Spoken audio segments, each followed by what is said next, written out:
পড়ে যাওয়ার আগেই ফুলকির হাত টেনে ধরে ফুলকিকে বাঁচিয়ে রুদ্রকে উচিত শিক্ষা দিল রোহিত। হ্যাঁ বন্ধুরা, এমনটাই দেখা যাবে, তাই সম্পূর্ণ জানতে ভিডিওটিতে লাইক দিয়ে চ্যানেলটি সাবস্ক্রাইব করে দেখতে থাকুন।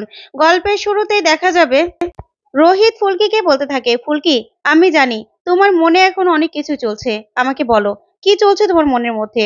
তখন ফুলকি বলতে থাকে, স্যার, জামাইবাবুই ছিল, জামাইবাবু দিল্লিতে, উনি আমাকে মেরে ফেলার জন্য এখানে এসেছিল। তখন এই কথা শুনে রোহিত চমকে যায় আর বলতে থাকে, ফুলকি, এটা কি করে সম্ভব বলো তো। তখন ফুলকি বলতে থাকে, স্যার আপনি খবর নিয়ে দেখুন না উনি নবাবগঞ্জে আছে নাকি। উনি নবাবগঞ্জে নেই, উনি নিশ্চিত দিল্লিতে। আর তাছাড়া আমি একদিন ওই সাতচন্নী ম্যাডামকে কারোর সঙ্গে কথা বলতে শুনেছিলাম, কণ্ঠটা ভালো করে শুনিনি বলে বুঝতে পারিনি কে। তখন রোহিত বলতে থাকে, আচ্ছা ফুলকি, এই কথাটা তুমি আমাকে আগে বলনি কেন। তখন ফুলকি বলতে থাকে, স্যার কি করে বলবো বলুন তো, আপনি তো তখন হাজতে ছিলেন, তাই তো আমি বলতে পারিনি। আর এখন তো দেখলাম যে আমাকে মেরে ফেলার চেষ্টা করা হয়েছিল। তখনই রোহিত বলতে থাকে, কিন্তু ফুলকি, এটা কি করে সম্ভব বলো তো। আমার মন বলছে কোনো জায়গায় তোমার ভুল হচ্ছে। কারণ রুদ্রর এত ক্ষমতা কোথা থেকে আসবে যে দিল্লির মতো জায়গায় এসে সোজা হসপিটালে ঢুকে তোমাকে মেরে ফেলার চেষ্টা করবে। তখন ফুলকি বলতে থাকে, স্যার আপনাকে আমি আগে বলিনি, আসলে যেই ছোঁয়াটা আমি আজকে হসপিটালের ভিতরে পেয়েছি, সেই ছোঁয়াটাই আগে এরকম জামাইবাবু আমাকে ছুঁয়েছিল, তাই আমি বুঝতে পারছি। তখন এই কথা শুনে রোহিত রেগে যায় আর বলতে থাকে, ফুলকি, রুদ্র তোমাকে এরকম ভাবে আগে ছুঁয়েছিল, আমাকে কেন বলনি তুমি। তখন ফুলকি বলতে থাকে, স্যার দেখুন, আমার মনে হচ্ছে আমরা তো দিল্লিতে আসার আগে হয়তোবা উনি আমাদের সঙ্গে সঙ্গে চলে এসেছিল। কারণ উনি তো জানে যে আমি এসেই ওনার বিরুদ্ধে তদন্ত করব, আর তথা তার মৃত্যুর রহস্য আমি খুঁজে বের করার চেষ্টা করব। তাই উনি আমাদের ক্ষতি করে সবটা শেষ করতে চাইছে, আমাকে মেরে ফেলার চেষ্টা করছে। তখন রোহিত বলতে থাকে, দাঁড়াও, আমি তো তমালকে ফোন করে তোমার এই চোখের অপারেশনের ব্যাপারে বলবো, তখনই না হয় জিজ্ঞাসা করে নেব।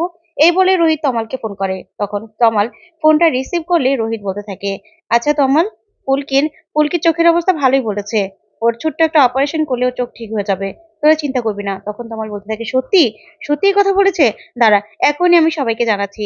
তখনই রোহিত বলতে থাকে, আচ্ছা তমাল, আমাকে বলতো রুদ্র কোথায় আছে। তখন তমাল বলতে থাকে, রুদ্রদা আর কোথায় থাকবে, নবাবগঞ্জেই থাকবে হয়তোবা। তখনই পিয়াল বলতে থাকে, রুদ্রদার কথা জিজ্ঞাসা করছে, দাঁড়া দে তো আমাকে। তখনই পিয়াল বলতে থাকে, না না, রুদ্রদা কাঁথিতে গেছে। তখনই রোহিত বলতে থাকে, তুই শিওর। তখন পিয়াল বলতে থাকে, হ্যাঁ, আসলে আমার বন্ধুর বাবা রুদ্রদার অফিসে খোঁজ নিয়ে জানতে পেরেছে যে সে কাঁথিতে গেছে, নবাবগঞ্জে নেই। তখন রোহিত বলতে থাকে, আচ্ছা ঠিক আছে। তখন পিয়াল বলতে থাকে, কেন রে দা ভাই, কিছু হয়েছে। তখন রোহিত বলে, না না, কিছু হয়নি, তবে ফুলকির ব্যাপারে যা জেনেছি সব তো তমালকে বলেছি, তুই শুনে নিস। এই বলে ফোনটা রাখলে তমালকে পিয়াল বলতে থাকে, কিছু একটা তো ঘটেছেই, না হলে হঠাৎ করে দাদা ভাই রুদ্রদার কথা কেন জিজ্ঞাসা করবে।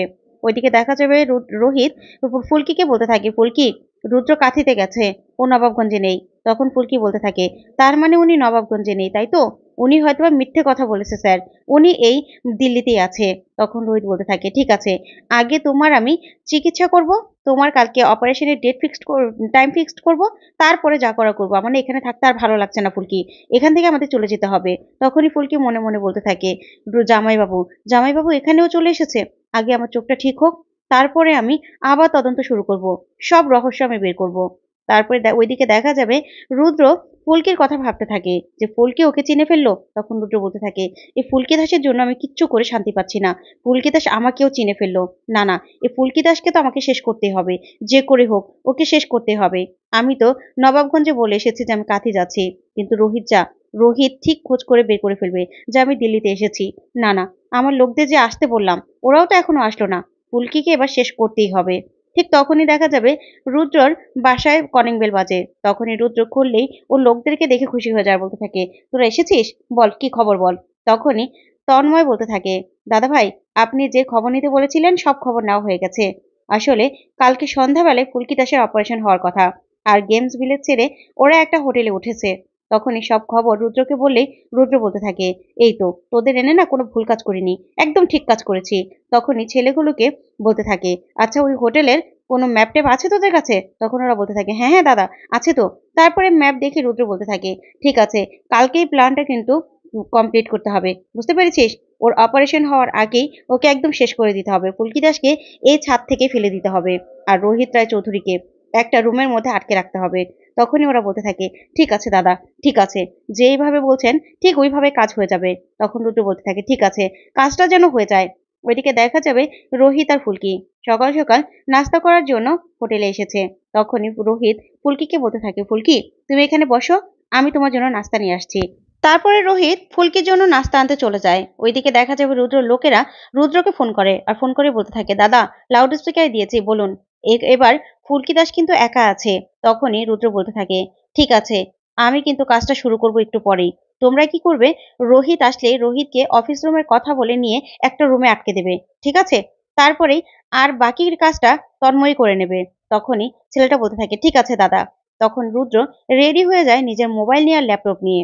ওইদিকে রোহিত ফুলকির জন্য খাবার নিয়ে আসে। তখনই ফুলকিকে বলতে থাকে, আচ্ছা ফুলকি, তোমাকে কি খাইয়ে দিতে হবে না তুমি খেতে পারবে? তখন ফুলকি বলে, না না স্যার, আমি খেতে পারবো, আপনিও না আপনার খাবারটা নিয়ে আসুন। তারপরে রোহিত খাবার আনতে যাবে, ঠিক তখনই রুদ্র লোক এসে বলতে থাকে, দাদা আপনাকে না অফিস রুমে ডাকছে। তখনই রোহিত বলতে থাকে, কেন? অফিস রুমে তো সবকিছু জমা দিয়ে দিয়েছি, আবার কিসের জন্য ডাকছে? তখন ছেলেটা বলতে থাকে, জানি না দাদা, আপনাকে যেতে বলেছে। তখন রোহিত বলে, ঠিক আছে চলো।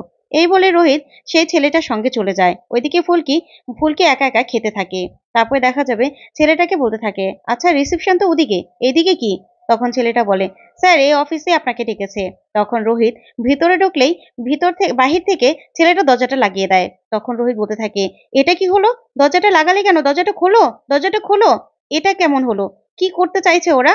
তখনই রোহিত এই বলেই চিন্তা করতে থাকে, দরজাটা ভাঙার অনেক চেষ্টা করতে থাকে। ওইদিকে দেখা যাবে মেসেজ দিয়ে ছেলেটা সাথে সাথে জানিয়ে দেয়। তারপর দেখা যাবে রুদ্র বলতে থাকে, এবার রোহিতের গলার নকল করে এআই দিয়ে তারপরে ফুলকি দাস, দেখো তোমাকে আমি কি করে শেষ করি। তখনই ওই তন্ময়কে মেসেজ দিয়ে বলে দেয় রুদ্র যে, আমি এখনই ফুলকিকে ফোন করব, তুমি ওর পাশেই থাকো। তারপরে দেখা যাবে ফুলকির ফোনে ফোন আসে। তখনই সেই তন্ময় এসে বলতে থাকে, ম্যাডাম আপনার ফোনে ফোন এসেছে। তখনই ফুলকি বলতে থাকে, কে ফোন করেছে দাদা, একটু দেখুন তো। তখন তন্ময় বলতে থাকে, রোহিত স্যার। তখন ফুলকি বলতে থাকে, স্যার আবার এখন কেন ফোন করছে? তারপরে ফুলকি ফোনটা রিসিভ করলেই রুদ্র বলতে থাকে, ফুলকি তুমি উপরে চলে এসো। তখন ফুলকি বলে, স্যার আমি একা কি করে যাব? তখন রুদ্র বলতে থাকে, একা কেন? আশেপাশে কেউ নেই, তাকে নিয়ে তুমি উপরে চলে এসো, দরকার আছে। তারপরে ফুলকি ফোনটা রেখে বলতে থাকে, দাদা একটা কাজ করবেন, আমাকে একটু উপরে দিয়ে আসবেন। তখন এই লোকটা বলতে থাকে, হ্যাঁ হ্যাঁ ম্যাডাম, চলুন আপনাকে আমি দিয়ে আসছি।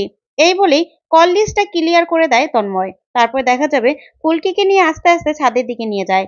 তারপরে ছাদে গিয়ে বলতে থাকে, নিন ম্যাডাম, এবার আপনি সামনে এগোলেই পেয়ে যাবেন। তখন ফুলকি বলতে থাকে, ধন্যবাদ দাদা। এই বলে ফুলকি এক পা দুপা করে এগোতে থাকে। ওইদিকে দেখা যাবে রোহিত দরজাটাকে ভাঙার জন্য চেষ্টা করতে থাকে আর বলতে থাকে, না না, ফুলকির মনে হচ্ছে বিপদ। ফুলকিকে মনে হয় রুদ্র শেষ করার চেষ্টা করছে, তাই তো আমাকে আটকে দেওয়া হয়েছে, না হলে রুমের মধ্যে আমাকে কেন আটকে দেবে? তখনই রোহিত দরজাটা ভাঙার চেষ্টা করতে থাকে আর ওইদিকে রুদ্র মনে মনে বলতে থাকে, ফুলকি দাস, তোমার খেলা আজকেই শেষ। ওইদিকে দেখা যাবে ফুলকি এক পা দুপা করে এগোতে থাকে। তারপরে দেখা যাবে ছাদের একদম লাস্ট সীমানায় এসে পড়ে ফুলকি। তো বন্ধুরা, ফুলকি কি পারবে রোহিত বাঁচাতে? তোমাদের কি মনে হয়? অবশ্যই কমেন্ট করে জানাতে ভুলবে না। পরবর্তী আপডেট পেতে চ্যানেলটি সাবস্ক্রাইব করবে। ধন্যবাদ।